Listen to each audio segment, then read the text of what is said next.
Malware hackers का एक ऐसा खतरनाक हथियार होता है जिसका यूज करके हैकर्स किसी भी बड़े और सिक्योर सिस्टम को हैक कर सकते हैं। सो आज हम इस वीडियो में बात करेंगे कि मालवेयर को डेवलप करने के लिए 5 अलग अलग मेथड्स कौन कौन से हैं। किसी भी मालवेयर को डेवलप करना इलीगल है और ये वीडियो खास तौर पर एजुकेशनल पर्पस के लिए बनाई जा रही है। सो इस वीडियो का गलत पर्पसेस के लिए यूज ना किया जाए। इस वीडियो को मैं बहुत ही सिंपल रखते हुए बना रहा हूँ ताकि इस वीडियो की समझ हर बंदे को आ सके। तो सबसे पहले बात करते हैं कि मालवेयर होता क्या है। बेसिकली मालवेयर एक मैलिशियस सॉफ्टवेयर या वो कंप्यूटर प्रोग्राम है जो सिस्टम को एक्सप्लॉइट करते हैं या फिर बुरी तरह से वो आपके सिस्टम को डैमेज करते हैं। सो एक एथिकल हैकर के लिए इन मालवेयर्स को जानना बहुत ज्यादा जरूरी है ताकि वो वल्नरेबिलिटीज को डिटेक्ट कर सकें और सिस्टम को सिक्योर बना सकें।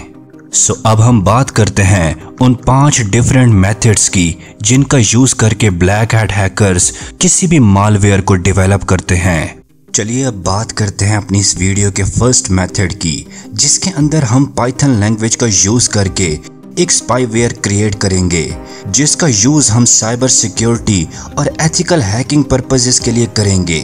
सो सबसे पहले हम ये जानते हैं कि स्पाईवेयर होता क्या है और ये काम कैसे करता है। तो स्पाईवेयर एक ऐसा सॉफ्टवेयर होता है जो किसी भी यूजर की इंफॉर्मेशन को छुपकर इकट्ठा करता है, जैसा कि उसकी ब्राउजिंग हिस्ट्री, की स्ट्रोक और उसके स्क्रीनशॉट या उसकी लोकेशन का डेटा ये छुपकर इकट्ठा करता है। चलिए अब हम बात करते हैं कि हम पाइथन का यूज करके इसको कैसे क्रिएट कर सकते हैं। सो इस पर्पस के लिए आपकी स्क्रीन पर अब एक कोड शो हो रहा होगा, जिस कोड के अंदर हम सबसे पहले पाइथन लैंग्वेज के कुछ टूल्स को इंपोर्ट करते हैं, जिनमें प्लेटफॉर्म, गेट पास और सॉकेट टूल शामिल हैं। अब बारी आती है इन टूल्स को यूज करने की जिनको पीछे हमने इंपोर्ट किया था। तो इस लाइन के अंदर हमें सबसे पहले यूजर का नाम निकालना है। अगर मैं बात करूं नेक्स्ट लाइन की तो उसके अंदर हम कंप्यूटर का नाम निकालते हैं, यानी कि विक्टिम का कंप्यूटर कौन सा है इसको पता लगाना होगा। इसके बाद हम अपने विक्टिम का आईपी एड्रेस निकालेंगे जिसके लिए हमने सॉकेट टूल को इंपोर्ट किया था। और फिर बारी आती है विक्टिम के ऑपरेटिंग सिस्टम का पता लगाने की कि विक्टिम विंडो यूजर है या फिर लिनक्स।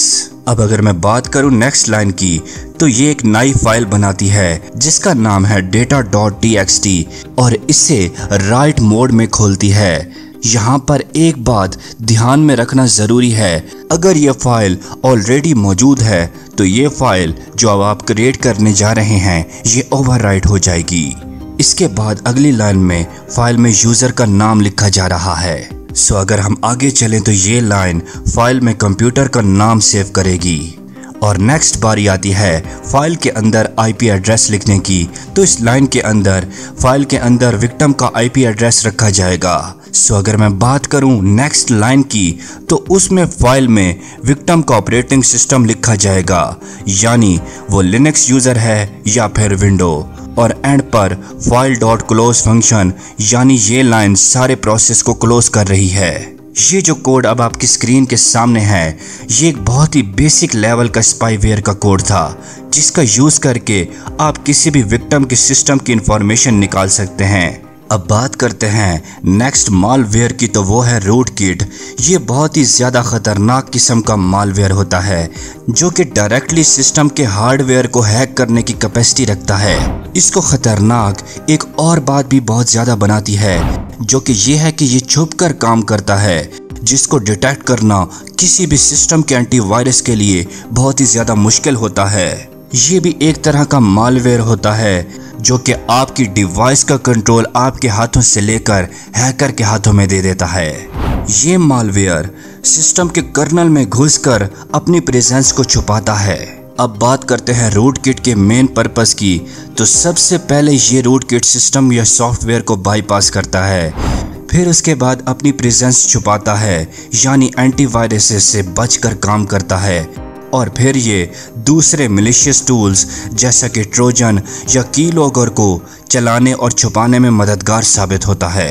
अब बात करते हैं बहुत ही अहम पॉइंट की कि हम रूटकिट मालवेयर को साइबर सिक्योरिटी की गाइडलाइंस को फॉलो करते हुए कैसे बना सकते हैं।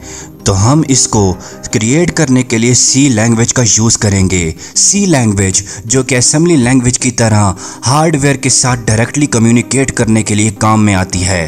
और जैसा कि मैंने आपको पीछे बताया है कि ये रूटकिट मालवेयर भी हार्डवेयर के अंदर घुस जाता है, इसलिए इसको बनाने के लिए हम सी लैंग्वेज का यूज़ कर रहे हैं। अब आपकी स्क्रीन पर रूटकिट मालवेयर का कोड शो हो रहा होगा। चलिए मैं आपको इसको लाइन बाय लाइन करके समझा देता हूँ। सबसे पहले हम इसके अंदर कुछ लाइब्रेरीज फाइल लेंगे जिनको हम बाद में अपने कोड के अंदर यूज़ कर सकेंगे, जिनमें सबसे पहले आएगी studio.h। ये आउटपुट और इनपुट के लिए यूज़ होगी। और आगे नेक्स्ट लाइब्रेरी जो हम यूज़ करेंगे वो है studiolib.h। ये सिस्टम लेवल कमांड्स के लिए यूज़ करेंगे। और थर्ड नंबर पर जो लाइब्रेरी हम यूज़ करेंगे वो है string.h।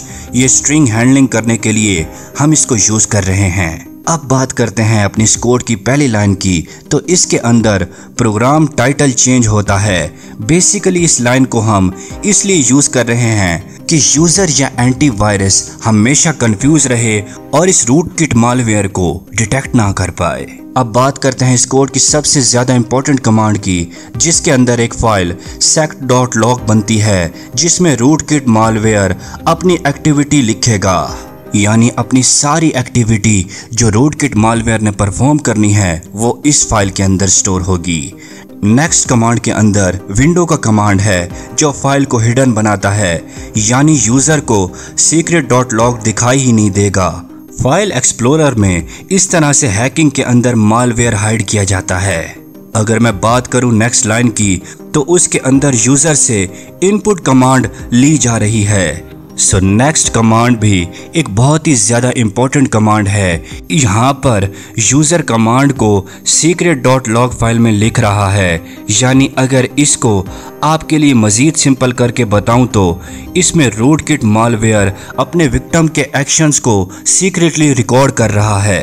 ये कहना भी गलत नहीं होगा कि वो अपने विक्टिम के एक्शंस का पूरा रिकॉर्ड स्टोर कर रहा है। और आखिर पर ये मैसेज यूज़र को बेवकूफ़ बनाने के लिए अब टाइप किया जा रहा है, जिसमें ये दिखाया जाएगा कि सब कुछ नॉर्मल है। यूँ आप समझ सकते हैं कि हम साइबर सिक्योरिटी के अंदर किस तरह से सी लैंग्वेज का यूज़ करके एक बहुत ही सिंपल रूटकिट मालवेयर को डेवलप कर सकते हैं। अगर मैं बात करूं नेक्स्ट थर्ड मेथड की, जिसका यूज़ करके हम मालवेयर को डेवलप कर सकते हैं और उसका यूज़ बाद में हम साइबर सिक्योरिटी पर्पसेस के लिए भी कर सकते हैं, तो वो थर्ड मेथड है creating ransomware by using go language. अब यहाँ पर आपके माइंड में एक सवाल जनरेट हो रहा होगा कि हम इसको पाइथन लैंग्वेज में क्यों डेवलप नहीं कर सकते और हम इसको गो लैंग्वेज में ही क्यों डेवलप करने जा रहे हैं। तो इसकी सबसे बड़ी रीज़न ये है कि गो का बाइनरी साइज बहुत ज़्यादा बड़ा होता है, जो डिटेक्शन से बचने में मददगार साबित होता है, जबकि पाइथन लैंग्वेज के अंदर ये फीचर इतना ज़्यादा यूज़फुल साबित नहीं होता। इसलिए हम इसको डेवलप करने के लिए गो लैंग्वेज का यूज़ करने जा रहे हैं। अब आपकी स्क्रीन पर रैंसमवेयर का कोड शो हो रहा होगा। चलिए मैं आपको इसको अच्छे तरीके से समझा देता हूँ। सबसे पहले गो मेन पैकेज आती है कि ये प्रोग्राम एक मेन एग्जीक्यूटेबल है, यानी हर गो का प्रोग्राम यहाँ मेन पैकेज से स्टार्ट होता है। इसके बाद हम कुछ गो की लाइब्रेरीज को इंपोर्ट करने जा रहे हैं, जिनके अंदर बेस 64 इनकोडिंग, इसका यूज़ हम फेक इंक्रिप्शन के लिए करने जा रहे हैं। सो नेक्स्ट लाइब्रेरी जो हम यूज़ करने जा रहे हैं वो है FMT। इसका यूज़ हम प्रिंट करवाने के लिए करेंगे। अगर मैं बात करूं अगली लाइब्रेरी की तो वो है IO और IOUtil। इसका यूज़ हम फाइल को रीड और राइट करने के लिए करते हैं। OS ऑपरेटिंग सिस्टम के फंक्शन करने के लिए भी करेंगे, लेकिन ये बात माइंड में रखना बहुत ज़रूरी है कि इस कोड के अंदर अभी इसका डायरेक्ट यूज़ नहीं हो रहा। और next path over file path को ज्वाइन करने के लिए इसका हम यूज़ कर रहे हैं। नेक्स्ट लाइन की अगर मैं बात करूं तो यहाँ पर गो मेन फंक्शंस, यहाँ से प्रोग्राम स्टार्ट हो रहा है। और इसके आगे अब बारी आती है नेक्स्ट लाइन की तो ये स्पेसिफाई करती है कि फोल्डर का नाम टेस्ट डेटा है। इस फोल्डर के अंदर सारी फाइल्स होंगी जिनको हम विक्टिम फाइल्स के तौर पर यूज करेंगे रैंसमवेयर के लिए। ये फोल्डर के अंदर सारी फाइल्स को रीड करता है। रीड डायर एक लिस्ट डेटा है जिसके अंदर सारी फाइल्स की नेम्स और इन्फो होती है। अब नेक्स्ट लाइन के अंदर हम एक लूप का यूज कर रहे हैं जो कि हर फाइल को एक एक करके प्रोसेस करवाएगा। अगर मैं बात करूं नेक्स्ट लाइन की तो उसके अंदर इफ कंडीशन का यूज करने जा रहे हैं। तो बेसिकली यहाँ पर कंडीशन चेक होती है जो कि सिर्फ डॉट टेक्स्ट फाइल को टारगेट करने जा रही है, जैसे कि रैंसमवेयर स्पेसिफिक फाइल्स को इसके अंदर टारगेट करके इनक्रिप्ट कर दिया जाएगा। अगर मैं सिंपल वर्ड्स में आपको समझा सकूं तो यहाँ पर ये फाइल्स के अंदर रैंसमवेयर को चेक करेगी और फिर उन्हें इनक्रिप्ट कर देगी। तो यहाँ पर न्यूबीज जो कि गो लैंग्वेज के बारे में ज़्यादातर नहीं जानते तो उनको मैं बताता चलूँ कि यहाँ पर इस लाइन का काम फाइल पाथ बनाना है, यानी यहाँ पर फोल्डर का नाम प्लस फाइल का नाम कंबाइन करना है। ऐसा इसलिए करने जा रहे हैं क्योंकि आप किसी फाइल को रीड या राइट करते हो तो गो लैंग्वेज को उसका कंप्लीट पाथ चाहिए होता है। यहाँ पर ये बात समझना ज़रूरी है कि अगर जस्ट फाइल का नाम दिया जाए तो ये प्रोग्राम कंफ्यूज हो सकता है कि किसी स्पेसिफिक चीज़ को किस फोल्डर में ढूंढना है। नेक्स्ट लाइन फाइल को रीड करती है, यानी इस फाइल के अंदर क्या चीज़ है, जैसा कि इस फाइल का ओरिजिनल कंटेंट क्या है। और नेक्स्ट में बात करूं तो वो बहुत ही ज़्यादा इंपॉर्टेंट लाइन आ रही है। यहाँ पर कंटेंट को बेस 64 में इनकोड किया जा रहा है। जैसे मैंने स्टार्ट में बताया था कि ये एक किस्म की फेक इनक्रिप्शन होगी, यानी इसका यूज़ हम फेक इनक्रिप्शन को क्रिएट करने के लिए कर रहे हैं। अब बारी आती है बहुत ही ज़्यादा इम्पोर्टेंट पार्ट की। अब ये जो लाइन आपके सामने शो हो रही है इसके अंदर इनकोडेड डेटा को दोबारा फाइल के अंदर ओवरराइड किया जा रहा है। जैसा कि एक रैंसमवेयर विक्टिम की फाइल को इनक्रिप्ट करके उसे रिप्लेस करता है तो वो सारे का सारा काम इस लाइन के अंदर हो रहा है, यानी इस लाइन के अंदर सारा मेन प्रोसेस चल रहा है। इसलिए ये लाइन बहुत ज़्यादा इम्पोर्टेंट है। और नेक्स्ट लाइन के अंदर एक रैंसमवेयर नोड बनाया गया है जिसके अंदर विक्टिम से पैसे निकलवाने के लिए धमकी दी जा रही है। फिर अगर मैं बात करूं नेक्स्ट लाइन की तो उसके अंदर पिछली लाइन के अंदर वाला रैंसमवेयर नोड को एक नई फाइल के अंदर यानी कि रैंसम नोट डॉट टेक्स्ट के अंदर लिखा गया है। और आखिर पर यहाँ कंसोल पर एक मैसेज प्रिंट होगा ताकि यूज़र को पता लग जाए कि सारे का सारा प्रोसेस हो चुका है। यूँ आप इस तरह से रैंसमवेयर को गो लैंग्वेज के अंदर क्रिएट कर सकते हो। अब हम बनाने जा रहे हैं एक फेक किस्म का एंटीवायरस जिसको हम C# का यूज़ करके उसको डेवलप करेंगे। और ये हमारी इस वीडियो का 4th मेथड होगा। C# विंडो की नेटिव लैंग्वेज है, इससे विंडो को ईजिली एक्सेस किया जा सकता है। ये एक किस्म का मालवेयर होगा जिसको मैं इसलिए क्रिएट करने जा रहा हूँ ताकि आप फेक एंटीवायरस को पहचान सकें कि उसकी वर्किंग कैसे होती है और ये फेक एंटीवायरस आपको कैसे नुकसान पहुंचा सकता है। तो बेसिकली इसका पर्पस सिर्फ और सिर्फ एजुकेशनल और अवेयरनेस फैलाना है। तो एक फेक एंटीवायरस एक फर्जी सॉफ्टवेयर होता है जो यूज़र को झूठी वार्निंग्स देता रहता है, जैसा कि उसके सिस्टम में वायरस है जो कि हैकर्स आपको फंसाने के लिए डेवलप करते हैं। अब आपकी स्क्रीन पर एक कोड शो हो रहा होगा। तो सबसे पहले यूजिंग सिस्टम ये लाइन सिस्टम नेम स्पेसिस को यूज़ करने के लिए है जिसमें बेसिक फंक्शंस होते हैं। ये हमेशा प्रोग्राम के स्टार्ट में लिखी जाती है क्योंकि आपको सिस्टम के रिलेटेड चीज़ें चाहिए होंगी। नेक्स्ट लाइन के अंदर एक क्लास बनाई गई है जिसका नाम फेक एंटीवायरस रखा गया है। क्लास का मतलब होता है एक स्ट्रक्चर या कंटेनर जिसमें कोड लिखा जाता है। अब नेक्स्ट लाइन ये प्रोग्राम का मेन फंक्शन है। जब प्रोग्राम रन होता है ये फंक्शन सबसे पहले एग्जीक्यूट होता है और यहाँ स्टैटिक का मतलब है कि ये बिना ऑब्जेक्ट बनाए ही चल पड़ेगा और वर्ड का मतलब है कि ये कोई वैल्यू रिटर्न नहीं करवाएगा। अब बारी आती है मेन ट्रैप की। ये लाइन स्क्रीन पर एक फेक मैसेज प्रिंट करेगी जैसा कि सिस्टम स्कैन हो रहा है लेकिन असल में कुछ स्कैन नहीं हो रहा होगा। अब नेक्स्ट लाइन बहुत ही इम्पोर्टेंट है जिसके अंदर 3 सेकंड्स का डिले डाला गया है ताकि स्कैन रियल लगे जैसा कि कुछ टाइम लग रहा हो स्कैन होने में। अगर मैं बात करूं नेक्स्ट लाइन की, तो अब ये लाइन एक फेक मैसेज प्रिंट करवाती है, यानी कि 5 थ्रेड्स फाउंड, जो कि यूजर को डराने के लिए एक चाल होती है। और एंड पर यूजर को मजीद डराया जाता है ताकि वो कोई फेक एंटीवायरस इंस्टॉल करे जिसके अंदर मालवेयर हो। यूं हैकर्स यूजर को अपने जाल में फंसाते हैं। यूं इस तरह से एक फेक एंटीवायरस काम करता है और बनाया जाता है और आप हैकर्स के जाल में फंस सकते हैं। ये कोड बहुत ही बेसिक लेवल का कोड होगा ताकि हर किसी को फेक एंटीवायरस की वर्किंग के बारे में पता लग सके। हम इसको मजीद भी एडवांस लेवल तक लेकर जा सकते हैं, मगर इस चैनल के ज़्यादातर व्यूअर्स बिगनर्स हैं, तो उन सब के लिए मैंने इसको बहुत ही बेसिक रखा है। अब हम बात करते हैं इस वीडियो के लास्ट और 5th मेथड की, जिसके अंदर हम एक मालवेयर को क्रिएट करेंगे। ज़्यादातर मालवेयर फाइल के ज़रिए स्प्रेड होते हैं, मगर ये मालवेयर फाइल के ज़रिए स्प्रेड नहीं होगा। इसका नाम है फाइल लेस मालवेयर। हम इसको साइबर सिक्योरिटी और एथिकल हैकिंग की प्रैक्टिस के लिए डेवलप करने जा रहे हैं और ये मालवेयर डायरेक्ट रैम को टारगेट करेगा और हम इसको डेवलप करने के लिए पावर शेल का यूज़ करने जा रहे हैं। तो अब हम बात करते हैं कि हम इसको पावर शेल के अंदर ही क्यों डेवलप कर रहे हैं। तो इसका सबसे ज़्यादा इम्पोर्टेंट रीज़न है कि पावर शेल विंडो के अंदर बिल्ट इन होता है। अब आपकी स्क्रीन पर इसका कोड शो हो रहा होगा, जिसको हम लाइन बाय लाइन समझने की कोशिश करते हैं।